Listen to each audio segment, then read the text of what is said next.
All right, everybody, we are back. My first guest has starred in over 100 films. That is pretty amazing, including Apocalypse Now, Wall Street, and Badlands. Now, of course, he plays President Jeb Bartlett on The West Wing. Please welcome Martin Sheen.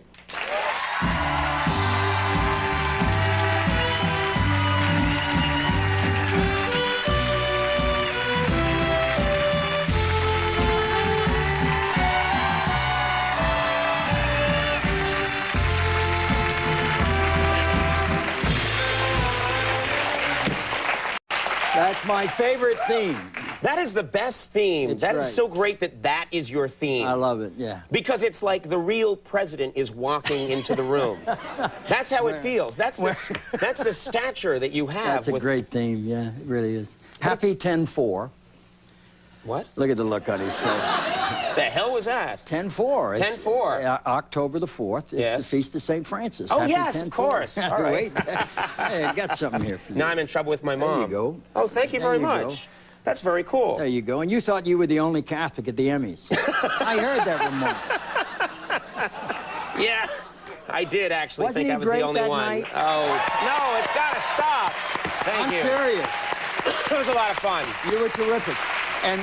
And my favorite, as I told you that night, was the opening that you did with the Osmond family. The Osbournes. Osborne, them Yeah. too. Yeah, sure, yeah. What do I... Yeah, I shot an opening with the Osmonds, but no one wanted to see it.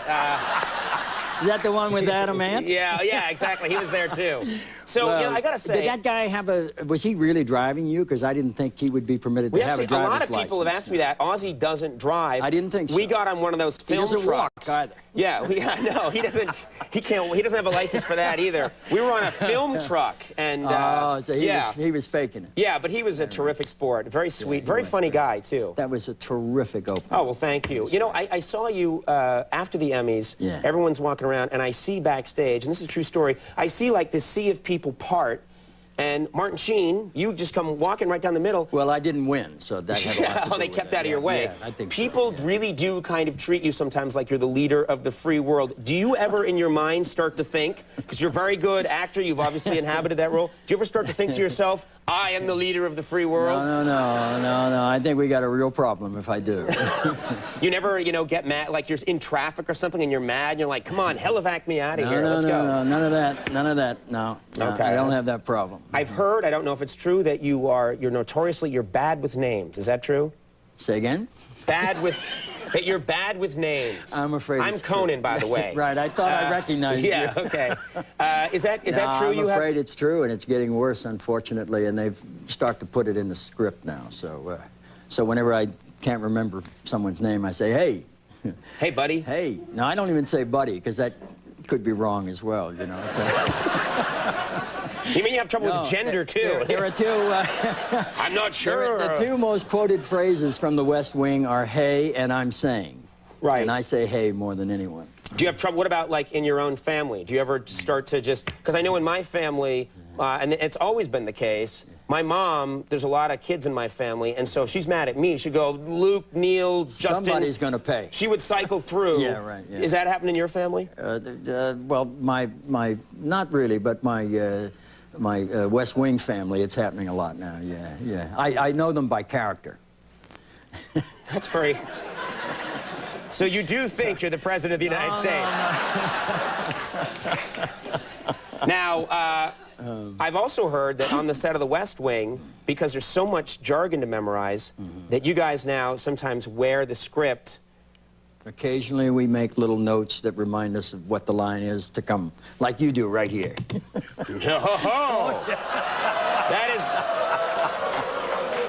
This just says you are very pretty, Conan. This is to remind me that I'm a good-looking fella. No, that was There's my... nothing here and here about the interview.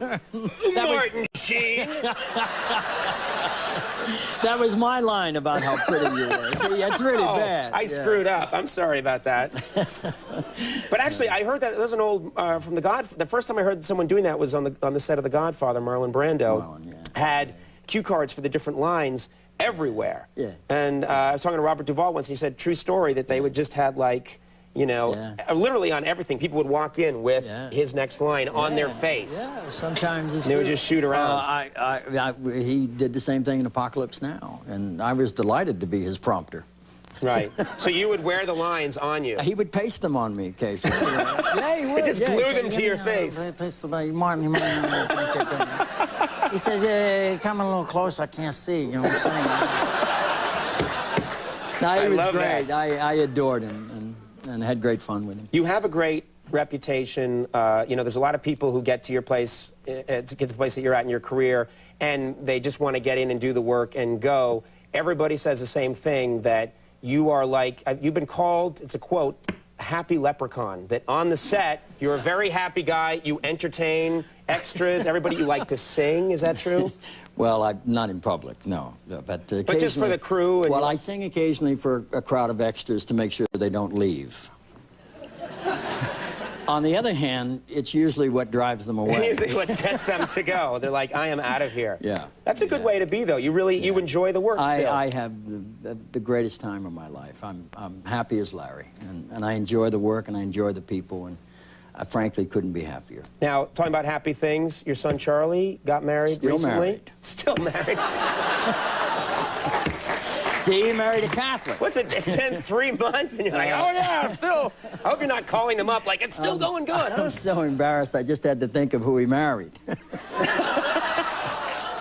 She's Catholic, Denise Richards. That's good, yes. That's great. We're delighted with her. We just, it's the best thing that's ever happened. Yeah, he was here just beforehand. He's the happiest that just now? We've seen him. Yeah, he just ran by behind you. You didn't see him just now? He ran right up there. He's very fast, you know. Yeah. I've also heard that you love to tell these old adages. Yeah. That people can sort of learn from. Is that true? Occasionally I do, yeah. You want to hear one? I would love to hear it. No one ever comes on a talk show anymore and gives us an old adage that we can draw wisdom from. Wouldn't you want? I want to hear an old adage. All right.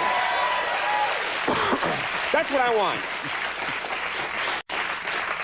Well, probably many people in the audience, if you come from the Midwest, have heard this. You're from Boston, so maybe not. No, I'd never heard of anything. All right, this is the old adage about the little bird and the farmer, the part-time farmer. There was an ancient farmer who couldn't make a living full-time farming, so he had to take a job in town.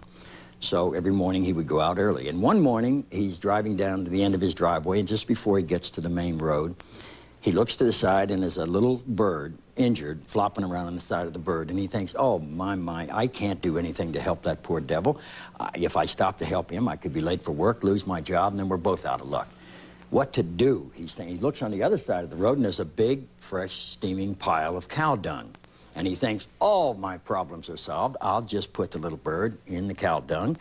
He'll be safe and sound till I get back this afternoon. All our problems are solved. So he picks up the little bird very gingerly, assures him everything's going to be all right, and he buries him right up to his neck in the cow dung and assures him he's coming back. And off he goes with a clean conscience.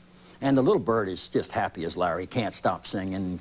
By and by, a fox is wandering around the farm, and he hears this cow dung singing, and he thinks, wait a minute, cow dung doesn't sing. What's going on? So he wanders over, he sees the little bird, he can't believe his luck, and with one felt swoop, he swallows the bird. And the moral of the story is, the guy who puts you in the dung is not necessarily your enemy. The guy who takes you out ain't necessarily your friend. And when you're in the dung, for God's sakes, don't sing about it.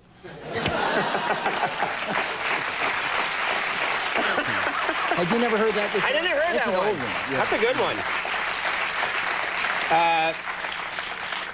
The West Wing, of course, airs Wednesday nights at 9 on NBC. And you know what? It's just a treat when you come by. Thank you so much for being here. Thanks so much. And thanks for the card. I appreciate it. Martin Sheen, Donnie Wahlberg coming up. We'll take a break. We'll be right back.